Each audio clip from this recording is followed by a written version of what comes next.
Alright, hello and welcome to yet another session here at the Gosu Academy. Today what we'll be doing is we'll review one of the major matches that were played today. It's G2 Esports versus the Mongols. Now, it's very likely when you watch this on YouTube that the major has already finished completely. So if you're watching this and Mongols or G2 have won the major, it'll probably be extremely interesting for you to watch. Otherwise, maybe less so. We'll see. But today, during the session, anyone who's here at the academy, I mean, you can ask as many questions as you want. You can interrupt me as much as you'd like. I went through it with the people in the academy before starting the video, but we're talking about this match from the broadcast because I don't want to miss any important details, and if we would go into a demo, I would have to be the one sort of directing and flying around and making sure we're watching the right people. So instead, I think let's let the professionals do the directing, and we can talk from it. Obviously, this session will not be about like just watching. We'll be trying to analyze what went well and what went wrong for the two different teams. And, there will definitely be some rounds that a team will win while they did a bunch of mistakes. And there will also be rounds where teams did something great, but they still lost the round. And we'll see what kind of situations will happen with that. Let's just go straight into it. So I decided to take also a demo which was not Mirage. I watched Vitality Furia today, and I was considering watching that demo instead. But since we reviewed a Mirage demo somewhat recently, I thought let's do a different map. And I do think a lot of people still like to play Inferno. So for that reason, I thought let's pick this one. I will spoil the result a little bit from this match. It is Mongols who are going to be winning. And that's what makes it extra interesting, because G2 are technically seed number 1 in the whole stage. But I think a lot of people have been expecting the Mongols to be the better team. So talking about Inferno pistol rounds a little bit, especially from like a professional standpoint. Did I say Mirage? Either way, I meant Inferno. Inferno pistol rounds are always a little bit interesting because as CT, it's very difficult to do anything aggressively that is unexpected and kind of mid-round. A lot of maps, like even a map like Dust 2, if you start a CT over towards long and you see the Ts are not going out, you can try to push Longhouse on timing, or you can just hold down that area and get early information. You can fall back and stuff like that.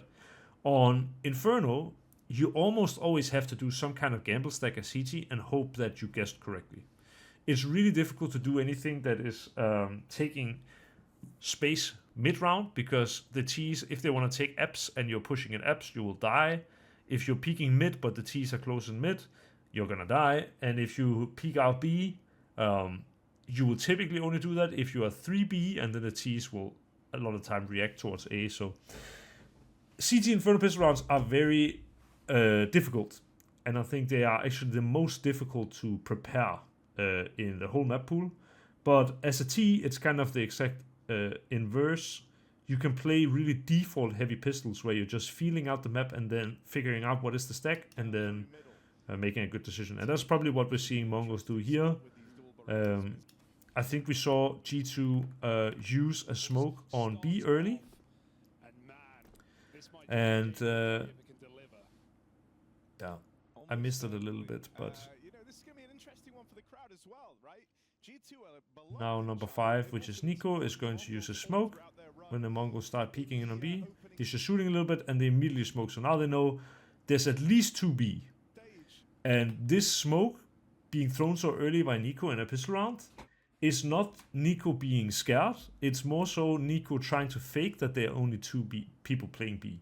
And then the idea is that if the Ts decide to react through the smoke, Monacy is standing here with dual Berettas and they have a stack. But I guess Mongols read this because they decide to go away from B and head towards A instead.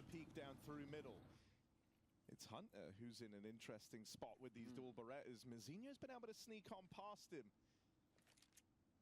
They do have another smoke, and also this is yeah, an interesting duel. Oh, that's a great shot by Morphs as well. But now Mongols probably know that this is a B stack pistol and not an A stack. So ideally they will go towards A quite quick.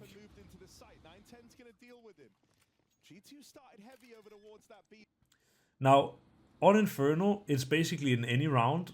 If you're planning the bomb, it doesn't even really matter where you plant it. It's almost always good to try and see if you can get one player into pit, because it's really difficult to clear, especially in a pistol round where you don't have utility. But with the lack of like small pit smoke here, they don't feel like they have the timing to go into pit. I'm convinced that they would have if they could have, but they felt like they couldn't. Now it just comes down to duels, and it is literally as close as can get. So not a whole lot from this pistol round. As I said, it's like, I can tell you a little bit about how the different players will think, but pistol rounds on Inferno are a little bit of a coin flip, I have to be honest. I mean, pistols are technically always a sort of coin flip, but yeah, especially on Inferno. So one thing we will always want to be looking at when we are analyzing Inferno is how is it going on banana, because banana control is so extremely important on this map. And yeah, teams typically have a lot of tools on CT and T how to win banana control, but the top teams, it's all about making the right calls at the right time. And yeah, here we see a bit of a B stack from G2, and the Mongols, they do regular B pressure, so they fake a kind of default round. They do the smoke, like the Saiwu smoke, where you can walk up around it. They do a nade to hit Nico for half, and now they immediately want to go for a mid contact. The goal for the G2 players now is that after the smoke fades, they want to be doing a deep flash, and they want to clear banana. Because if they clear banana, they can, get information before the T's decide where to go. But this Saiwu smoke makes things a little bit more difficult. That's why that smoke is so great. So now you see deep flash. They use to clear close. They clear after the smoke fades. Now they are calling. It's probably A. And this is also the timing when Mongols go. This is not by coincidence. This is because they hear the flash on B and they know this is the timing they want to hit. And they also know if they read the stack correctly, now they can step up through the smoke against one, max 2 players on A. And if they win out duels, they win the round. But yeah, then Monacy is there with a farmer somehow. And that's enough. But on Inferno, it's always the case that even if you have a man advantage as CT, if you don't have the bomb side, it's definitely still possible to lose. And we see that right here. And this is a great round for Mongols. If you are a little bit more of a beginner in Counter-Strike, the reason why winning the second round is a lot of times better than winning the first round is that you have a boost in the loss bonus. The loss bonus, if you lose the pistol round, is 1,900. And if you lose the second round, it's only 1,400. So now you can see the Mongols have a ton of money. They will have to invest a little bit more, but G2 have less money than they would have if they lost the pistol.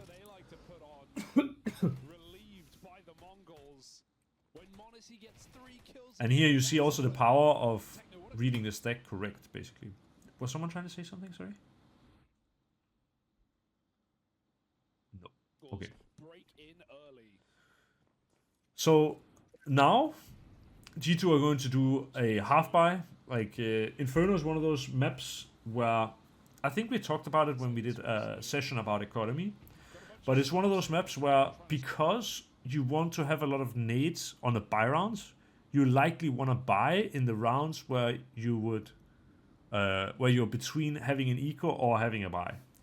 If instead they would take a full eco now, it means they're playing the next buy round without a lot of utility. And in some ways, it's better for them to buy up in a round where they have a chance, but not that great of a chance, and then take the eco next and then do the buy round.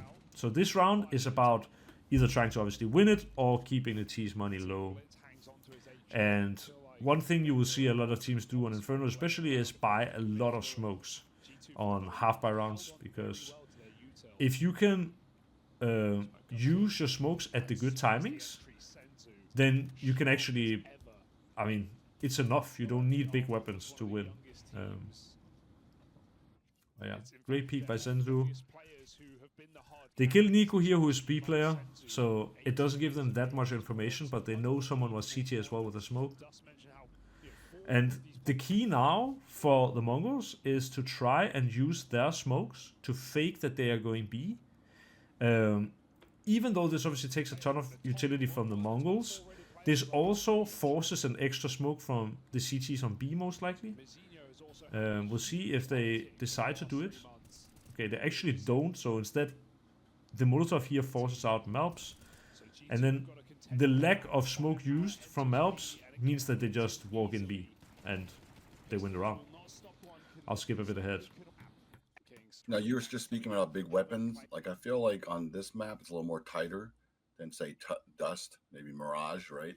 So Yeah. I think there's a little more slight advantage for the T's since they can buy cheaper, like, you know, Mac 10s and stuff, which I think are a lot more effective in closed, tight spaces than, you know, other maps where you need more of a rifle, like an AK, to actually win, I think. Yeah, absolutely. And also, I mean, Inferno is the most utility-based map. You can win banana control just by buying nades and molotovs. You could technically have a Glock. So yeah, it's an interesting map for that reason. And that's why traditionally in CSGO it was one of those maps where it's really fun to pick it if you know you're better than the other team. But in CS2, with everything feeling a little bit more narrow, it actually is a sort of gamble to play this map in a best of one, because it can be kind of random on banana from time to time. Here also small detail, if you didn't notice it, this smoke is thrown by Snacks on A. He's playing A alone and he's smoking from A to smoke off B. And this again is just a mind game to hopefully force the Mongols into making the wrong call. Like, sometimes you can split up Counter-Strike in different levels. Like, level 1 Inferno would be something like running around just taking fights, right? Like, we're not talking about like face it level 1. What we're talking about is that's the lowest level of understanding you can have on the map. Then level 2 is maybe, you know, introducing a little bit of like introducing flashes and introducing smokes, and then you can go up the levels, blah blah blah. And something like this, what G2 are doing here, it is a little more advanced in the sense that, you know, they are doing the smoke to fake that they have an A stack, but at the same time, Mongols are good enough at the game to understand that this smoke is obviously thrown from A. They can also see the trajectory and just listen to the smoke. And so from that, they know that, yeah, the smoke was thrown on A. Does that mean that they will go B or they will go A? That's kind of up to themselves, but these are the kind of mind games you will play, you know, especially when you get to the tier 1. Because maybe against the worst team, this kind of smoke would actually just make them explode into B, but it could be Mongols is too smart for this. And also one more point that I want to bring up is I've added a keyword. I've talked about keywords in past sessions as well, but I've added a keyword to my team, which I call red herring. Anyone who's like a native English speaker will probably know what a red herring is, but it's basically like a distraction or a misdirection in some kind of way. And it's a keyword that I like to use when the other team is having a half-buy round or like smaller weapons. Basically, red herring is something you do when you are at a disadvantage to try to change the round into an advantage. And this, for example, is a red herring. Like, it is something that G2 have talked about doing with the idea that they hope this smoke being thrown from A will cause the Mongols to make a rash decision. Like, hopefully now for G2, the Mongols see that the smoke came from A and they're thinking, okay, they're stacked on A, and then they pop into B. We'll see if the Mongols are too smart for this. And now they actually flash through the smoke, which is really interesting. Oh! Nice Lol. kill. But yeah, I mean, this is the good thing basically for Mongols is even though G2 do this red herring, like they do some kind of misdirection or fake or something to try and force out a reaction from the Mongols, instead of reacting, they decide to hold. And this is why they are ready for this flash peek. So yeah, that's not easy, and it's really good. But against a lower tier team or like a Russian team, this might have worked. Because they have a tendency to play faster and react more. But here we see again banana control. I mean, can be a little bit random. Nico just shoots through the wall and gets a kill with a nade. And yeah, I mean, this is great played by Nico, but let's call it 50% skill, 50% luck that it works out in this exact round.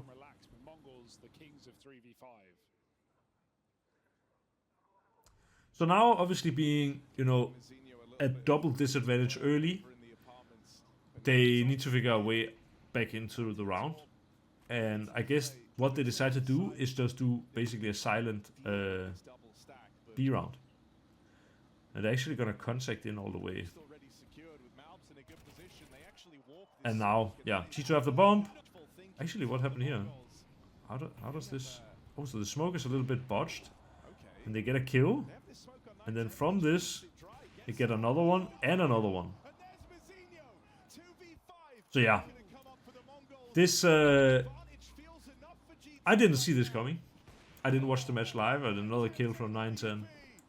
And yeah, now at this point it's obviously really heavily a Mongols favored round. And so now it's just Snags playing up through G2's own smoke in top banana. That's how fast this comes together.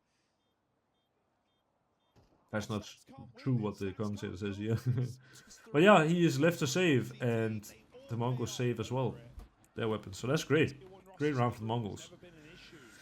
Now we see it again. Look, it's a half buy, but they prioritize getting many smokes because smokes can just win half buy rounds. And this is something that's quite unique to Inferno.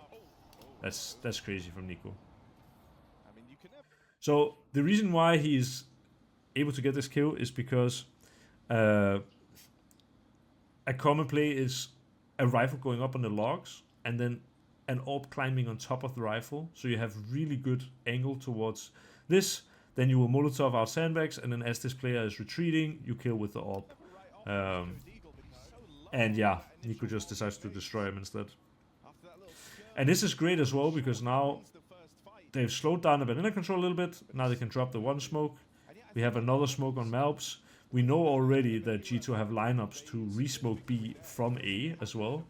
And it could be something we see come out again later in the game. Like, but now Snacks with the M4 is rotating towards long.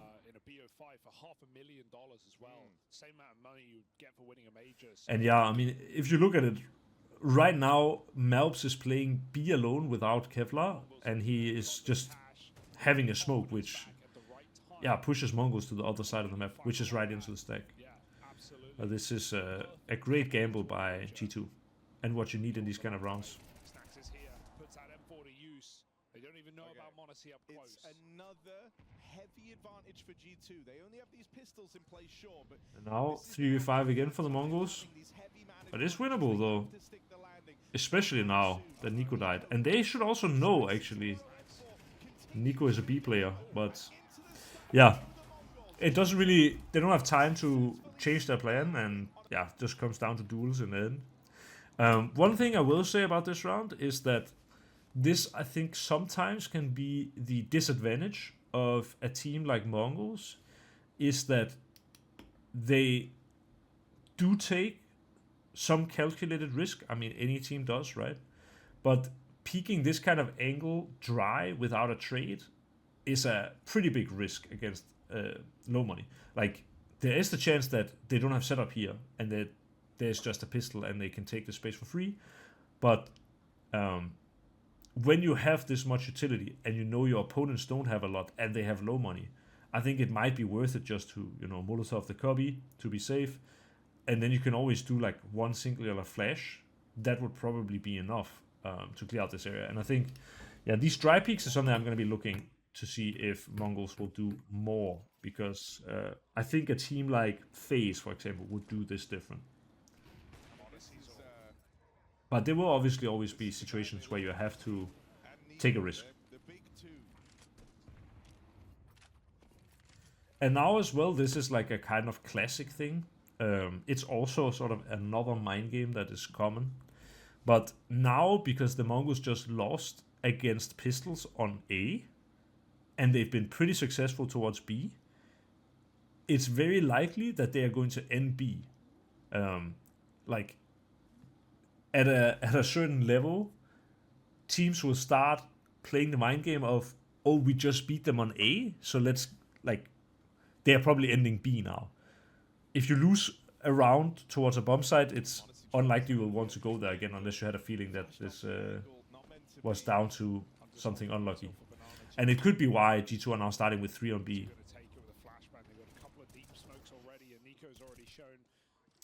But yeah, now G2 win banana control again, and Mongols led them. They didn't even really contest this. So it looks very much like a set strat, like a set long wrap here. And now a flash comes in for Hunter. Somehow Techno kills him anyway.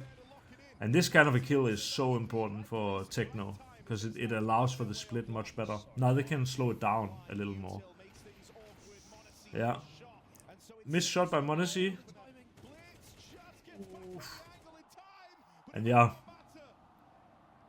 Could have definitely gone either way this round. But yeah, impressive by Snacks to get kills from Pit when m0NESY died. Like, I believe he got 2 kills or something like this. But yeah, also, like this duel, it's rare that the Mongols will lose against a guy just walking through smoke. So, a little lucky for G2 perhaps. And this can also be, I mean, yeah, some of the things I say will be obviously guessing, right? But the Mongols have almost forfeited banana control in every single buy round so far. And G2 have been kind of given it for free. But now you see they change the pace completely. Like they just do a Molotov top banana, they go up, use the Saiwu smoke, they nade the copy, and they get a flash, and then Techno just rushes up and like almost gets 2 kills. He should have probably had the second. Now they know Nico is 1 HP, and they are definitely gonna react on this, or like keep going. So there's another keyword here that I can teach you that all the top teams are using. If you want to keep going, so in this case, like Techno goes up and kills Malps, and now he knows Nico is low. Now Sensu kills another guy. Now, if they want to say in a really quick way, let's keep going, what top teams are using is the keyword domino. So if you know what a domino is, it's kind of like a brick, or like not a brick, but like a yeah, what would you even call it? It's like something that falls down and hits something that like kind of continues this motion of something falling down and tipping over something else that tips over into something else that, and so on and so on. So pro teams, basically all pro teams use the keyword domino to explain like, we got the kills, we know he's low. Instead of having to say this, like, oh, let's keep going B or something, you just say domino, and then everyone knows, like, okay, we're not stopping until we take the side. And, yeah, it's a small thing, but it can help streamline communication, basically.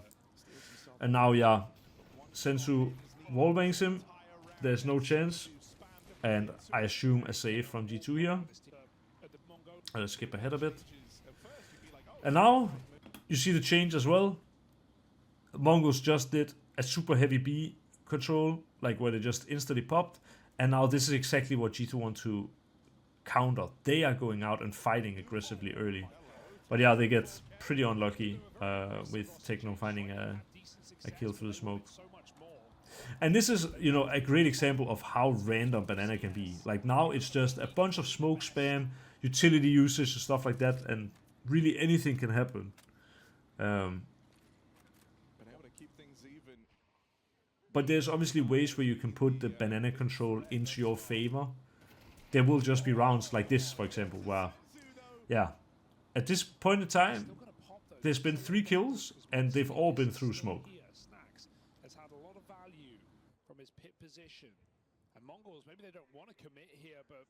And here as well, this is like a, I mean, another great gamble stack. You don't need me to tell you that, but a great gamble stack by G2.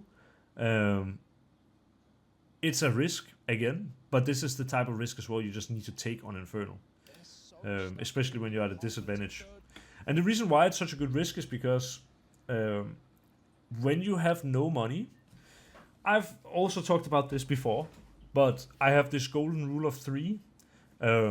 3 players can drop for 2 players, but 2 players cannot drop for 3 players. And so for G2 now, if they gamble stack A, they will be 3v4, and they will have at least 1 player unexpected, like Hunter in this case, who is kind of the rotation. If Mongols kill 2 players, they will not expect a third. But if the Mongols decide to go B, well then G2 decide to just save. And then they save with 3, and they can actually buy into the next round, depending on loser bonus. So it might seem like a bigger risk than it is. It's kind of just the better play. But yeah, obviously things don't go exactly the way G2 expect. Except for Hunter getting 2 kills. And with 1 low there is a chance, but I'm pretty sure I would have seen this highlight if it was. So instead he decides to save the AWP and yeah, hand it over to m0NESY, who is right now probably a top 3 player in the world, so it's understandable.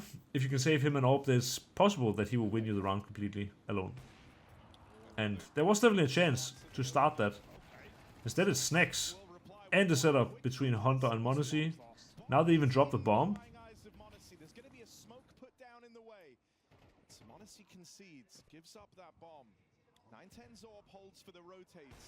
But yeah, great job by 910. It's always a risk going all the way in the left cubby, because if you miss your shot, you're probably dead. Almost against any weapon. They know about him over on long. That would have been really good timing on his push if he didn't make any noise, but he knows as well. Making that step tells Mongols we're 2 here on this A site. Yeah, I don't know how much you guys can hear the casters, probably not very much. I have it on very low, but yeah. So Malps made a step, and he decides to go back to B because he thinks the Mongols heard it, and they probably did. And he's trying to get ahead of their play. But they decide to kind of assume that he's going to leave, and so they walk around long, and they find a good timing. And yeah, that's that in this round, I believe. Alright guys, welcome to the second part of this session, I guess. As you maybe know now, I have a lot of PC issues, and hopefully they're fixed on the next session. But yeah, my keyboard just decided to hold down spacebar, and I couldn't turn it on again, and my microphone then stopped working. So yeah, we're back now again with the review. Hopefully it works better this time. But yeah, basically going into this round, actually we missed kind of the start to it, I guess. So just to pick up where we were, I don't know if we're sure, did we even watch this round? I think maybe my keyboard skipped ahead. Oh yes, this was the one where Nico was blocking B alone with the smoke, and then they decided to end up going A anyway, and they died. Okay, we're up to speed. So then, next round, G2 were the ones who won last round. You see it as well on the economy of Mongols. Mac-10, Mac-10, Tech-9. But Sensu again gets an opening through the smoke, which, yeah, we talked about it already. It's the randomness of Inferno at times. And then, yeah, all it takes is really just one opening onto Monacy, and then he gets two for the price of one. But again, good rotations from G2. It's just a little too late, and yeah, it's just a quick round. There isn't a whole lot of stuff to analyze in this round, I think. Just the guy in Eps was unexpected and caught a timing that allowed him to get multiple kills. So we'll see. Question. Yeah. Go ahead. Could you go back to that the opening pick off? I think it was Hunter and Monacy and Apps. It was Monacy and either Mobs or I don't remember which one. How did he what happened that he caught this timing exactly? Like, was it was he boosted into Apps or? Yeah. So I mean, he was just boosted into Apps, and then also it is, I guess, just the fact that he, took the timing he was given. You know, on Inferno there are a few timing-based plays you can make towards A that can catch your opponents off guard. Like a common one could be that you at the start of the round just have two people contacting forward in Apps, and it sounds super simple, but it is just sometimes CTs will set up in a way where they will leave a gap, and if you predict when it's one of those rounds with the gap, like if you walk here with two, for example, in Apps at the start of the round, it's possible that you will just meet some guy who's jiggling, and he will drop a piece of utility, and then you can just get away for free. It's also possible you see no one, which might mean you have a timing. It could also be you walk into the AWP and you die. So there is like risk reward, obviously. But here it's just from Marcinho, I guess he has just a Mac 10 and so does Blitz. So they just decide to boost into balcony, and he's just now taking a timing because they don't really have any space towards B at the moment, and they know Monacy is fighting here. For Monacy to fight from short down mid kind of should mean that there should be someone in boiler. But I guess when Marcinho sees that no one is in boiler, and also he sees that Monacy is checking this, it means Monacy is all alone. Like no one is holding him, and that's when like now Marcinho knows there's a timing to be had. And then when he kills him, then Hunter is out of position because he didn't expect Monacy to die here. But one way you could have, alleviated this problem is just you could have Molotov boiler, you could have a smoke boiler. That would have at least helped, because then Hunter could focus more on just holding the smoke, and Monacy would have more freedom to peek down mid. Alternatively, Monacy could have also, after taking the first kill and even taken the re-peek, he could have just fallen back now to like on a porch or a little bit further back short, and then Marcinho doesn't have this timing. So do you think it's more of just an over-aggression from Monacy's end rather than I think it's Snacks and Ab, should ideally, obviously, because there's they just caught a timing, obviously, but should Snacks have maybe played a little more aggressive in Apps to cut off that timing possibility? No, I don't think he should have. It's really difficult as an Apps player to hold like balcony alone. But it would have probably made sense for Hunter to be inside boiler, or maybe Snacks and Hunter could have been boosting in boiler or sitting together in boiler. They could have been doing some kind of an app setup where one is jiggling here with Molotov and one is holding off angle here, or there's many options where they could have made Monacy's life easier. But then there's always the case that, if they are set up in apps and Blitz and Marcinho decide to rush mid instead, then Monacy might get caught by the Mac 10s in mid, and then the other players can't help from apps. So it's like a risk reward. I think it was kind of a gamble no matter what they did, because they could have just rushed him from somewhere else, basically.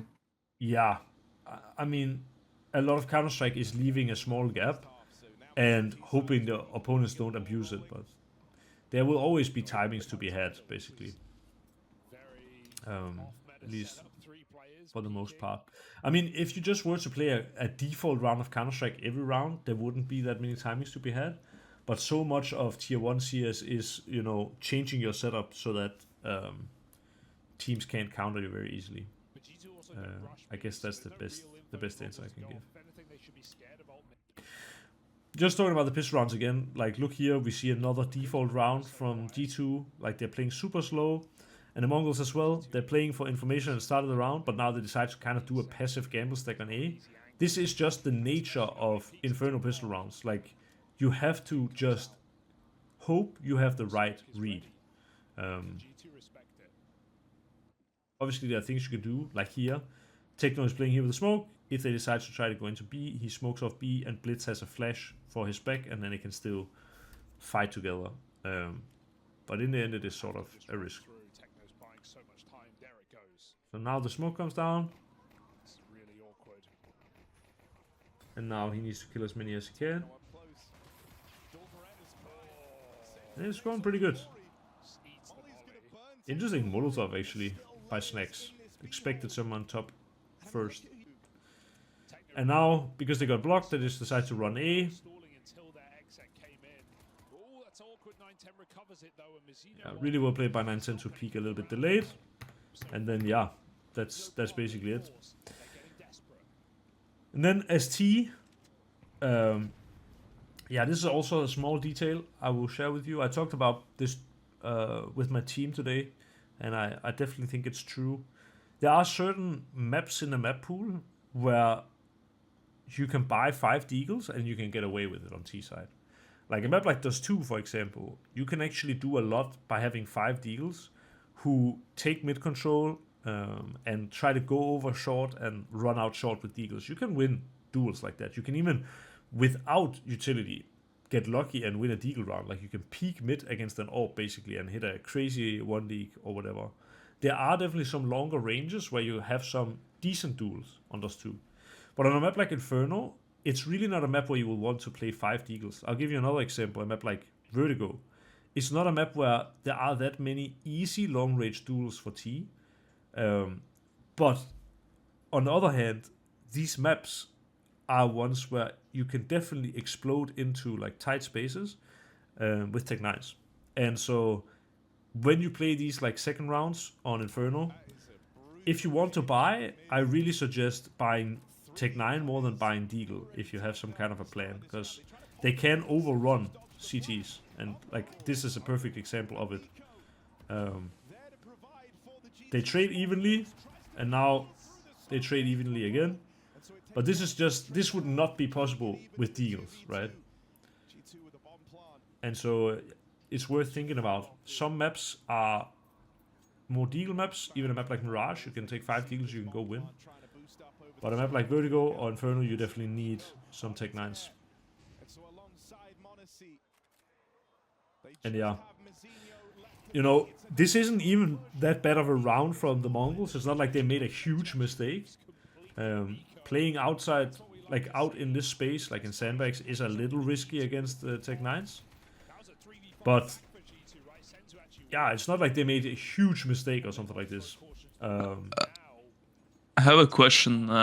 It's about pushing through city smokes and pushing through the coffin smokes. I've noticed a lot, like even in my games and even in like the major itself, when the CTs are trying to push the smoke when both of the B players died, whether it's coffins or city smoke, they're trying to get a kill. But I feel as if it's all the time a 1v3 or a 1v4 in that situation. Is it the right thing to do, or how do you do it correctly? Like, what is the decision-making process? Like, what's the thought behind this play? So, like, when you as T get, like, the kills on the B players and you push through the city smoke, you push through rune smoke? Is that... No, like, okay. So the terrorists, they take banana, they kill the 2 B players. Yeah. Then they deploy smoke CT and coffin. The CT tries to push any of that smoke, and they die 90% of the time. Yeah.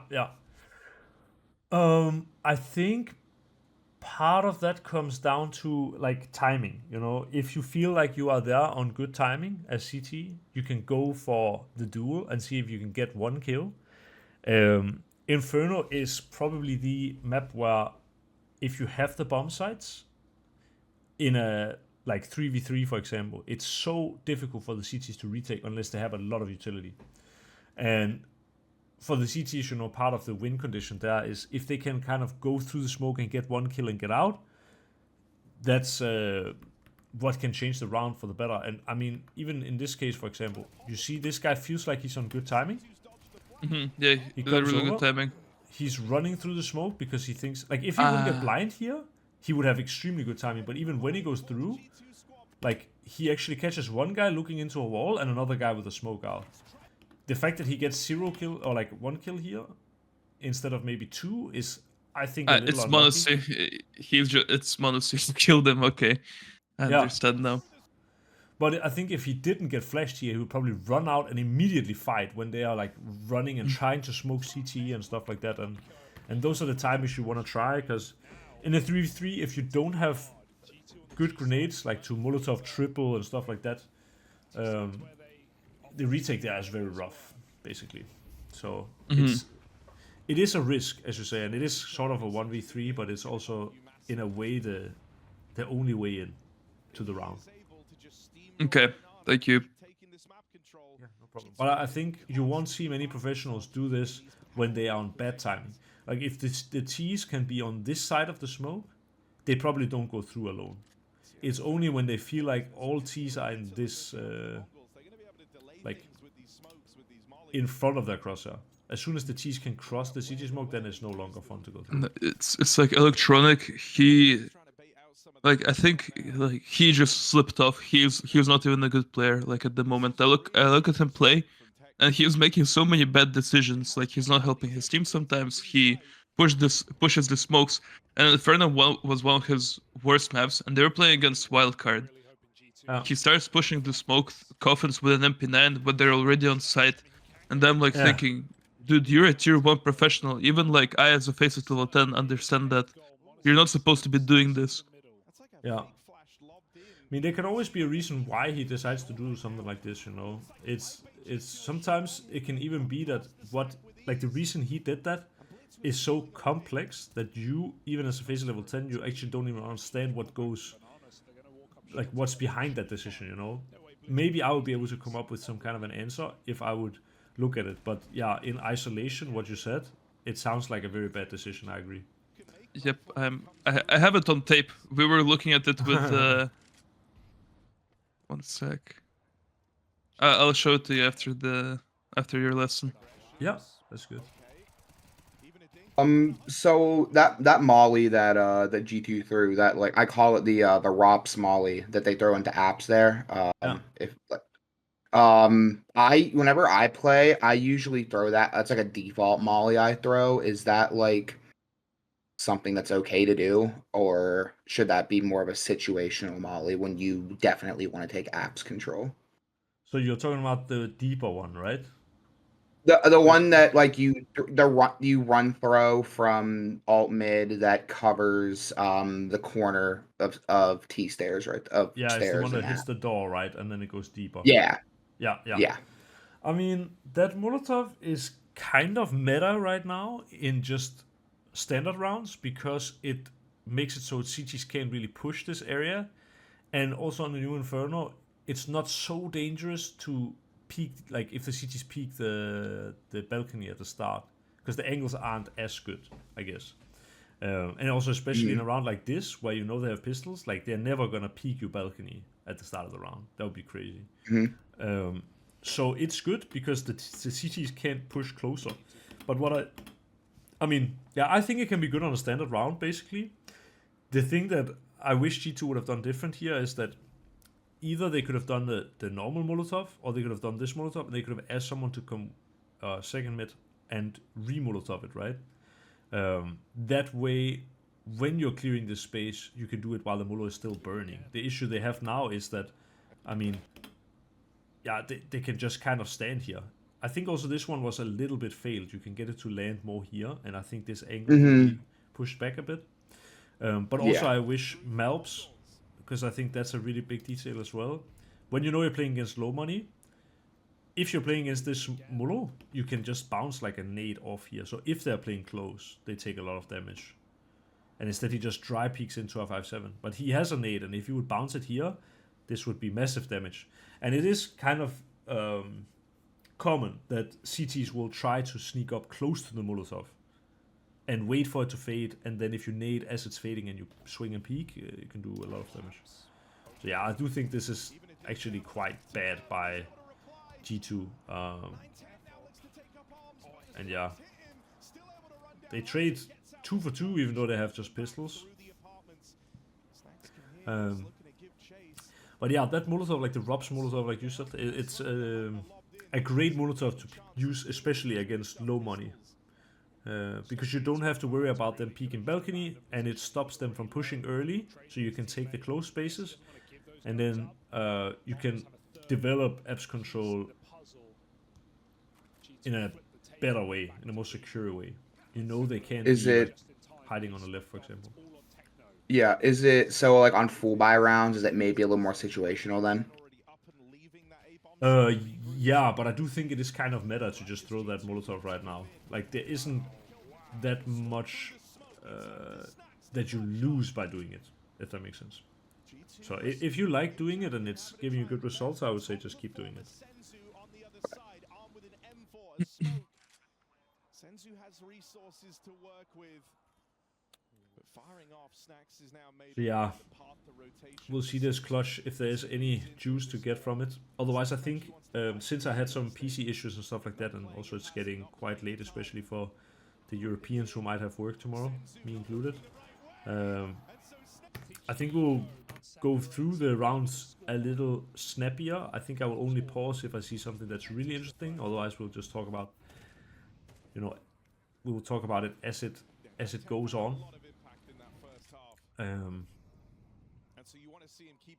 But yeah. So this is a good read by G2. Seems like got a passive B setup with 3, and they decide to just immediately go apps pop. Seems like, and he's kind of alone. Insigno here. A good trade by Malps, but the smoke coming in from Blitz, and yeah. Holy shit. This is a pretty crazy decision by Blitz. I think his logic here is that since the T's decided not to push out app smoke, and it also didn't push short, means that they are waiting for someone who's coming long. And that's why he snuck out through the smoke, and he checked long, and now that he saw they were not long, he's thinking, I want to get out into the A bomb site before they go through the app smoke and before they go in short. What he doesn't know is that they're already out pit. Now he knows it, but yeah, now it's rough. Somehow he gets a kill, and Techno also finds a kill, which is wild. Oh my god, what spray control. Beautiful.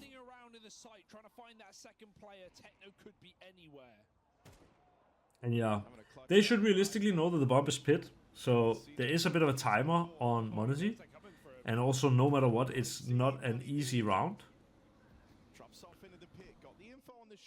But using a smoke like this is pretty strong. He still didn't pick up the bomb though. But yeah, this allows him to at least attempt something. But the Mongols do, like, they follow one of the rules of thumb in Counter-Strike, I would say. If you're in a 2 versus 1 situation, it's almost always good to gather up. If they would be playing 1 from short and 1 from long, he can isolate 1 versus 1s. But here, Monacy feels pressure to do something, and he decides to go for long, and they are 2 in the same space, and they kind of fight him together. If he would have decided to go short, he wouldn't find any kills either, so it's difficult. It's more difficult for him to isolate one-on-ones when they stick together. Have been super effective. They've been getting a lot of kills, a lot of damage. They lost the 1v1 prior. And yeah, we see it again. It's like banana control, yeah, pretty random in a way. Like, they're starting 3B, but they're playing passive 3B. Nico actually has taken banana kind of by himself, and yeah. That's why Inferno in a best of 1 can sometimes be a little gambly. Because it can really come down to, yeah, small details which can be out of your control at times.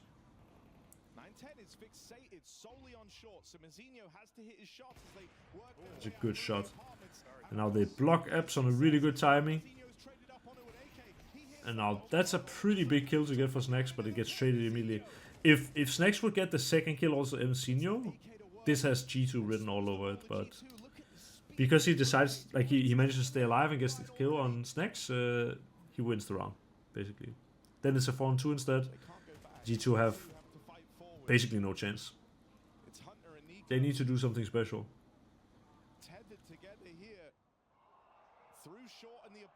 And yeah, look, B is fully pushed. He kills one. Now they're gonna fight together. There's no chance. Yeah, I'll skip ahead again a little bit. We might go a little bit fast here, because they do just have Deagles on G2. Notice also, by the way, how in the last round, 910 was playing short. And in the previous round, before that, he was playing B. And now he's playing B again.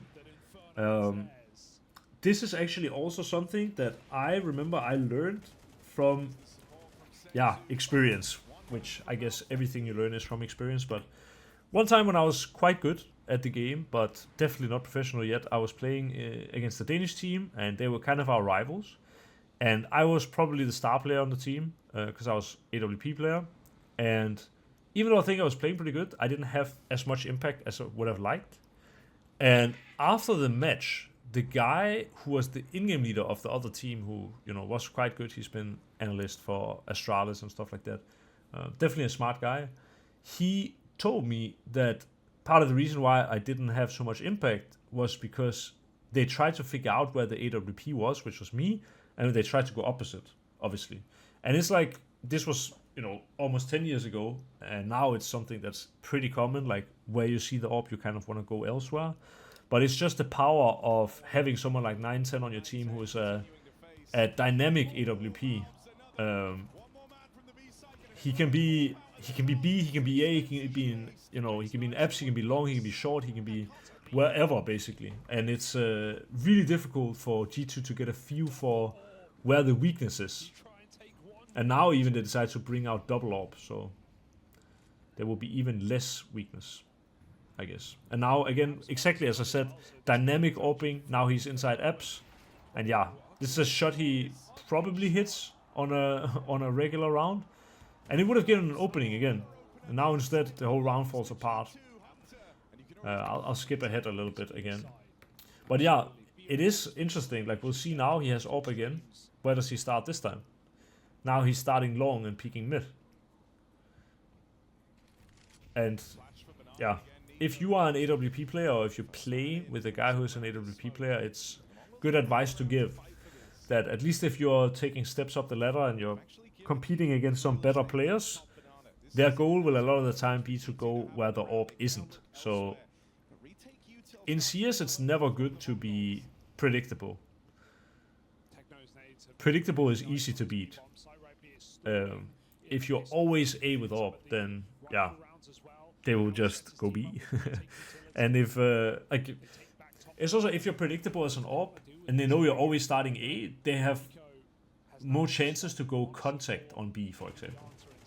But against an AWP like 910, his number is 6 here, of course. You know, now if they would go for a mid contact because they think he's starting B with AWP, I mean, they're gonna die. And that's the beauty of it. So yeah, this is gonna be rough for 910. He does actually get one kill. They should have probably had a second. And now this causes a rotation out of 2 Mongols players, which is at this moment the wrong read. Orba is coming back around.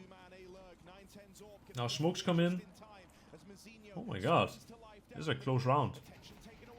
Yeah, a tough shot because Hunter makes it into the side. He gets 2 kills as well. And then it's a 3v2.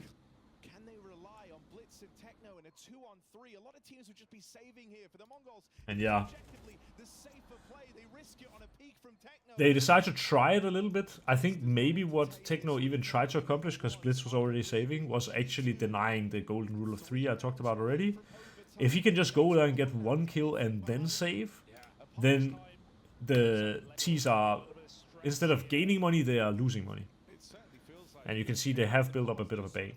But in theory, it doesn't really matter how much money the T's have at this point, because Mongols just only need the 1 round.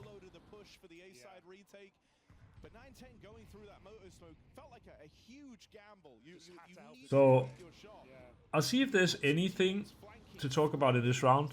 I doubt it a little bit because of USPs and stuff like that.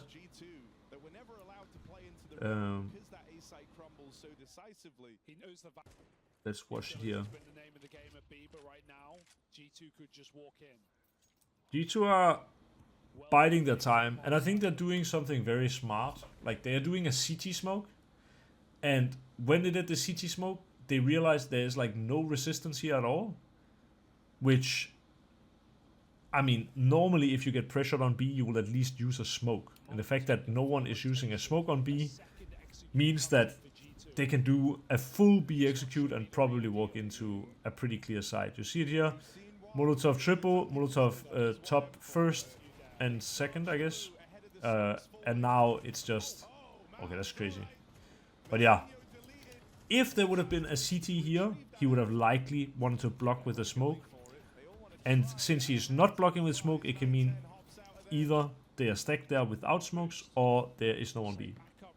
And yeah, here it was the latter. So, guys, we've come to the end of the road. This is the last round of the game. And we'll see how the Mongols ends this game. And ends the dream for a lot of pick'em enjoyers who have G2 as 3-0. Here, by the way, we see the logs boost as well. I mentioned it earlier. With this like Saiwu smoke, or even if the CT smoke here, I mean, you can see over the smoke. So you can deny the CTs from moving around this space. And if they try, they die. So that's also why we saw it in the last round that the Mongols did a retake set. Oh, not in the last round, the one before it, where they did a smoke on top of the wall and then a Molotov car. The reason you do the smoke on top of the wall is, I do believe it removes the logs boost because the smoke is taller since it lands on top of the wall, but also the close boost here, or even people standing on top of the wall. If you do the smoke that lands here, the guys just standing on top of the wall, all the logs boost, or, you know, being boosted behind a half wall, can see over it. Maybe not the boost, actually, I'm not sure, but at least people on the half wall and the logs boost can. But if you land the smoke on top of the wall, I believe, well, definitely the guy who's standing on top of the half wall cannot see, and I think the logs boost gets removed as well. So that's why, you know, in CSGO, this wasn't really something that you did, landing the smoke on top of the wall, but in CS2, with how the smokes behave, it's better to do so. Like this smoke, you see it here. Now, it's so tall that it removes the logs boost, and it also removes the people who are standing on top of half wall. It's also, in CSGO, like, standing on top of half wall was not that great, but in CS2, there is a small roof that makes it so you're kind of playing there without being blinded by any flash. At least the normal antenna flash, you will not get blinded by it, and that's why standing on top of the half wall is quite common, and why you definitely want to be doing this smoke. So now for G2, they are faking pressure, they take contact out apps, and now they do long smoke. This looks a lot like they are now gonna end A. But as you can see, the Mongols, they don't take the bait. And with this information that the apps player went back, there's two options. Either the apps player went to boiler and is trying to play through mid, or the apps player has left completely. And now that they've cleared boiler, they will know for sure it's B. And this smoke on B is buying time. Now they're doing another smoke. And yeah, on 30 seconds it leaves G2 with the option, do they want to go back or do they want to go B?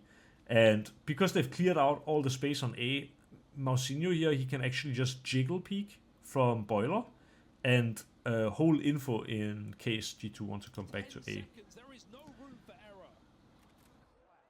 And now it does actually look like they are running back, but Mausinho is gonna hear steps, I believe.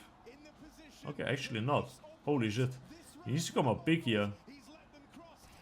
And he does. That's two great kills. Oh my god. Yeah. And now Blitz gets a kill, but he dies. This is still a possible round for G2, you know. But now no smoke. And 910 plays early. Oh. What a banger from Onisy. Oh no, Hunter dies and then he gets sandwiched. Yeah. I guess. This is crazy. What a crazy round. A great, great round. Oh, this Molotov burns so good. This That was such a perfect Molotov. difficult situation. Yeah. Yeah, for real. But yeah, this Molotov took away a lot of the good angles for Monacy, like top of the box. And I think he was burning here as well, right? No, he actually wasn't. So he could have been standing here and holding long, but maybe he was expecting 2 guys short. Either way, super well played by Mongols and a great round to end the game on. Like good round, good tactical round from both teams. Like the double push from Mongols. I wish though, like if Mausinho would have taken my advice here and he would have jiggled down mid, he would get this information a lot earlier and it would allow his teammate to be closer. Now instead, he didn't jiggle there, and instead he was unexpected in boiler and took a good timing and got 2 kills. That has its own value as well. But yeah, I think that's the most standard approach, like jiggle peeking from in front of boiler to get the early information. I have a question so we were discussing it like yesterday that in clutch situations you sometimes need to be taking risks. For example, you need to take an area away from them so that they don't have it. After killing long, should Monsi instead instantly go towards short? So right here he plants the bomb. So like when he kills like 9-10? Yeah, right now he kills and then quickly try to get out into short. Yeah. I do he was not being think held. Good. Yeah. I think that would have been good. I think another option he had here as well is since Hunter anyway is super low HP, Monacy could have dropped him the bomb. Yeah, and then gone out to short early. Or just been fighting this guy. Because that would allow him maybe to get positioned in short or in pit, and that's a much stronger after plan. But him planning the bomb, it's probably also because of the low time, right? Right, yeah. But yeah, if you would have Hunter plant the bomb instead, this would give him more freedom. And now, yeah, I do agree. After this kill, he probably could have taken a risk and tried to move out to short or even try to make it to pit. But yeah, it's about how fast the rotation comes in, right? But actually, I do agree with what you say. I think that would have been a better move. And it's really a high level question, like high tier question. I like it. I have a question about the previous round. I just didn't want to interrupt the flow. Oh yeah. The save round from the Mongols. So they're playing like with an A stack here. Would it have potentially been, I don't know if better is the word, but would it have been like a decent play to maybe, you're on such a low buy, you have one rifle, maybe have the rifle with like one of the pistols like clearing the extremities and whatnot, just trying to play for picks since like they have that rifle, getting that info that like, hey, they're not A, because like, hey, we've pushed out into alt mid and we've cleared apps and whatnot, and then got information a little earlier that way. I mean, that always has its own risk tied to it, right? But I do also think it's one of those cases where even if you would push alt mid and stuff, it's just too late. Like if G2 decide to go B, you will not win a retake 5v5 with pistols and M4. And I think like one of the things that could have changed this round is if they would have bought some smokes. If just Techno had a smoke of his own and maybe a dropped smoke, he could potentially play the mind games well enough that G2 go back to A, where they would then walk into Blitz. But yeah, just the money situation on Mongols is really rough here, and they want to full save. So, like, I don't think the idea of pushing the extremities is bad. The problem is, since they only have one saved gun, it's like, even if he pushes the extremities here, he will be too late. Like, he will get, let's say, the duel against the number 2 here, which would be Hunter, but they have like millions of smokes and everything. They will just take the B side, and with pistols and info, they're not gonna probably win this round. So they can either try that Blitz goes kind of aggressive and then probably G2 react on the other side, or they can play a more passive stack and hope that G2 walk into them, Gotcha. But yeah, I think, it's just a low percentage round in general. Like, how likely are you to win a round like this? So, yeah.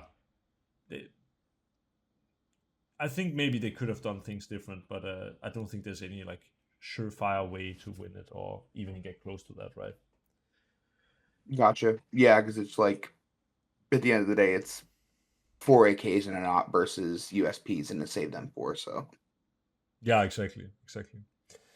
Guys, I as always have to get up early on Fridays. So with all the PC issues and everything, it's gotten a lot later than usual. But I will want to do at least one more question if anyone has one, so I don't leave you guys high and dry because of my own PC issues. So, is there someone with a dying question? I mean, if there's nobody else, you were talking about a few rounds ago. I didn't want to interrupt, so I didn't ask it then. All good. About when you talked about 910 being a dynamic AWPer. Yeah. One of the things I'm also AWPing. One of the things I've always struggled with is finding out what's the right place. The easiest way of doing it is always just doing spawn based, you know. But that just doesn't, you know, it's more of a coin flip kind of thing, right? Yeah. I've always wondered, like, is there like a way or like a theory, like the pros, or like think about when they like go up somewhere? I heard someone once say like, you want to go where they went the last round, but I've never found that being much of a success. Like, is there a way or like some theory Orbers like should know or maybe do to try and be more in the right place at the right time? In So your opinion, it's a really good question, and I think like there is a deep answer, but I actually think this is one of those cases where the deep answer won't give you any more insight than the short answer. The short answer to that question is you need to just follow your own instinct. I have had matches where I'm just fully in flow. I'm getting fucking 25 kills, whatever. I'm owning everyone. And it's like in spawn, it's just every round, it's like, it just clicks. I'm like, okay, I want to start here now because they're gonna, you know. But there's also matches where it's almost like I'm sitting there in spawn and I'm thinking, like, okay, last time they went like apps explode, but I think they are going to go apps explode again now because they don't expect that, you know. Like, I think there isn't any blueprint you can follow. The best AWPers, the reason why they're good at starting the right spots is because they trust their own gut feeling, and I think like that's what you should do as well. Like, I have definitely had, I even have one in my mind right now where, I mean, I actually kind of want to find that clip for you, but I have an old CSGO clip where a team against me on train saved an AWP, and I put it in my video like, yeah, guys, I'm gonna start here holding this angle because I think with a saved AWP they are gonna push Ellie now, and then I'm going to kill them or whatever. And then they actually fully pushed Ellie, and I'm standing in a impossible to kill angle, and I get the kill. And it's just, yeah, 910. He has like a probably even a document with like 15 AWP peaks he likes to do, and then he has them in his mind, but he also has them probably on a piece of paper, at least for so he doesn't forget things, right? And then he will cycle through them for what he thinks is good. Especially when you're like a tier 1 op, I would imagine, you know, he just knows, or the way G2 developed banana control is they don't fucking do a Molotov at sandbags, so I can start sandbags with the AWP, and then I can, you know, like those kind of small details. And so part of that also is, you know, it is an advantage as an AWP to do prep on the opponent and see what is the tendencies of your enemy AWPer, but also how do they like to play. Because if you like, okay, I'll just give you an example here. When we played K27 at the Impact Finals, I had it as anti that they like to play with the Fnatic smoke, which is like the top mid smoke. And so already before the match started, we had already discussed how we were going to like play against that smoke, how we were going to destroy it, right? And one of the ways would be, for example, to just boost Boiler over the smoke and peak slope and kill that off. And that's something where it's more easy for us to know what is a possible good move because we've discussed it before the game. But the top AWPers, like the reason they start so much in the right areas is their own instinct, and then sometimes it can also be, especially at the really high level, it could be that your B player on Mirage says, oh, they haven't gone B, so because of that, I should, like, you can start here with AWP now, or something like that. Yeah, now it ended up becoming a long answer anyway. But basically, just what you should take from this is just listen to your own gut, your own instinct, and it would develop over time and with experience as well. That's the best advice I can give. I can also suggest another thing, like playing against the utility, because utility is your main enemy. Like for example, if you cannot really go banana because they keep smoking you, they keep like flashing you and stuff, you can go instead to pick balcony and hold for the guy jumping on top of the balcony, or you can scope down boiler and you can have a teammate like watch the balcony for you. Just wherever there's less utility, you can start there. Yeah. Or even if they take banana heavy, that means they don't have as much utility when they hit the side. Then maybe it's better to play CT or play ruins or play dark or play whatever. But yeah, it should be down to your own instinct. And I think one of the biggest issues in CS is people not trusting themselves enough. So I think my suggestion is next time you play anything, Zero, just try fully. Don't even think about what you're doing. Just do what feels right. That's the best advice, I think.